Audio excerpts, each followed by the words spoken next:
Balrampur police को उस वक्त बड़ी कामयाबी हाथ लगी जब पुलिस ने पत्नी के हत्यारोपी पति को गिरफ्तार कर लिया। आपको बता दें कि कोतवाली देहात इलाके के कमरीवा गांव में एक महिला के शव के 2 बोरियों में टुकड़े मिले थे, जिसके बाद पुलिस ने इस मामले की छानबीन शुरू की। 15 जिलों के 300 किलोमीटर तक के सीसीटीवी कैमरे की पड़ताल के बाद आखिरकार पुलिस नतीजे पर पहुंची गई और हत्यारोपी पति को गिरफ्तार कर जेल भेज दिया गया। बलरामपुर पुलिस को 6 अगस्त को डायल 112 पर सूचना मिली कि अजब नगर गांव के पास 2 बोरियां मिली हैं।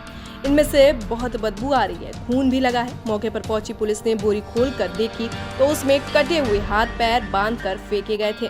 पुलिस ने बड़ी सावधानी से केस को समझना शुरू किया और पुलिस ने इन हिस्सों को पोस्टमार्टम के लिए भेज दिया।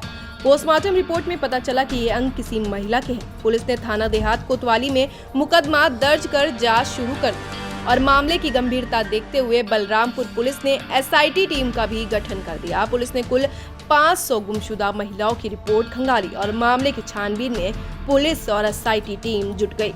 15 जिलों में दर्ज हुए 500 गुमशुदा महिलाओं की रिपोर्ट खंगाली गई। पुलिस ने दिन रात एक कर दिया। उनके घर वालों से बातचीत की, लेकिन फिर भी कोई शिनाख्त नहीं हो पाई। बलरामपुर के पुलिस अधीक्षक विकास कुमार यह बताते हैं कि उन्होंने इस हत्या के घटना का खुलासा करने के लिए कई बड़ी टीमों का गठन किया था। एक तरह से एक एसआईटी का गठन किया गया था। इस हत्या की घटना का खुलासा करने के लिए 300 किलोमीटर के रेडियस में आने वाले लगभग सभी सीसीटीवी कैमरों को खंगाला गया। 15 जिलों के लगभग 300 किलोमीटर तक के सीसीटीवी फुटेज को खंगाला गया। आखिरकार एक सीसीटीवी में पुलिस को कुछ ऐसा सुराग मिला कि सारी अधूरी कड़ियां जुड़ती नजर आने लगी। इस सीसीटीवी फुटेज को देखने के बाद जब इसकी गहनता से छानबीन शुरू हुई तो पुलिस नतीजे पर पहुंच गई। खुलासा ये हुआ कि गोंडा के रानी बाजार निवासी पति शंकर दयाल गुप्ता ने अपनी पत्नी नीतू पांडे की हत्या 1 अगस्त को ही कर दी थी। इसके बाद शव को घर में रखे हुए था और 3 अगस्त को उसने शव के एक टुकड़े को अयोध्या में सरयू नदी में फेंका और उसके बाद सिलसिलेवार तरीके से 6 अगस्त को बलरामपुर के कोतवाली देहात क्षेत्र में कुछ अंग को फेंक दिया। फिर 8 अगस्त को सरयू नदी में बचे हुए शव के अंग को फेंककर गोंडा के रेलवे पार्किंग में अपनी बाइक को खड़ी करके लखनऊ फरार हो गया। रामपुर में 6/8/2024 को थाना कोतवाली देहात क्षेत्र में 2 बोरों में बॉडी कटी हुई पार्ट्स मिले थे और उसका पुलिस ने पंचायतनामा कराया। उसके बाद नियमावत उसमें मुकदमा पंजीकृत किया गया और इसके सफल अनावरण के लिए एसआईटी का गठन किया गया, जिसमें कि एडिशनल एसपी के नेतृत्व में पूरी टीम ने काम करते हुए इसका सफल अनावरण किया है। यहाँ पे बॉडी भी अज्ञात थी और कातिल भी अज्ञात था। इसका हम लोग सर्विलांस के माध्यम से, सीसीटीवी के माध्यम से और लोकल मुखबिरों के माध्यम से हम लोग अभियुक्त तक पहुँचे और जब पहुँचे तो मालूम ये चला कि अभियुक्त ने अपनी पत्नी की हत्या की थी। दोनों में बनती नहीं थी और पत्नी पैसे का डिमांड किया करती थी। तो अभियुक्त ने एक बांका खरीद कर अपने घर में रख लिया था और 1 तारीख को सुबह में 5 बजे के आसपास उस बांके से उसके ऊपर प्रहार किया।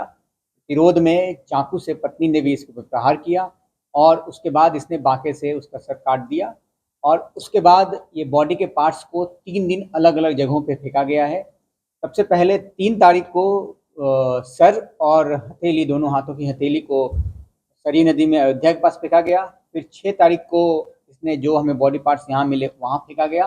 फिर 7 तारीख को बचे हुए बॉडी पार्ट्स को फिर से अयोध्या के पास फेंका गया है और जो पूछताछ में तथ्य सामने आया है कि इसको बॉडी पार्ट्स मर्डर करने के बाद साक्ष्य छुपाने के उद्देश्य से बॉडी पार्ट्स फेंके गए और बॉडी पार्ट्स को ऐसे फेंकने का आइडिया इसको हॉलीवुड के मूवी से मिला था और इसने बॉडी को काटने के लिए जो ड्रिलर मशीन है, उसके आड़ी है, ये सब का परचेज किया और परचेज करने के बाद बॉडी को काटा और बोरे में पैक करके फेंका।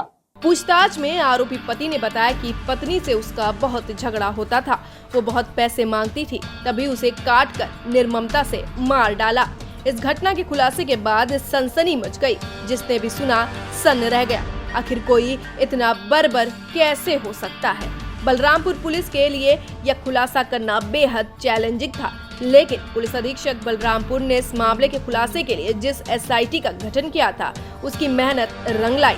सीसीटीवी फुटेज और इसके आगे की कड़ियों को जोड़ते हुए पुलिस ने हत्या का खुलासा करते हुए हत्यारोपी पति को गिरफ्तार कर लिया। इस घटना का खुलासा करने वाली टीम को पुलिस अधीक्षक ने 25,000 रुपए का इनाम देने की भी घोषणा की है। बलरामपुर पुलिस ने एक ऐसी हत्या की घटना का खुलासा किया है जो कहीं ना कहीं बलरामपुर पुलिस के साथ साथ उत्तर प्रदेश के तमाम पुलिस के लिए ये एक बड़ा सबब था और तमाम चीज़ें जो है एक टेंशन का कारण बनी हुई थी, इस कारण से कि ये हत्या जो है इतनी नृशंस और घृणित थी कि जिसने देखा उसके रोंगटे खड़े हो गए थे। बलरामपुर से मैं योगेंद्र विश्वनाथ त्रिपाठी।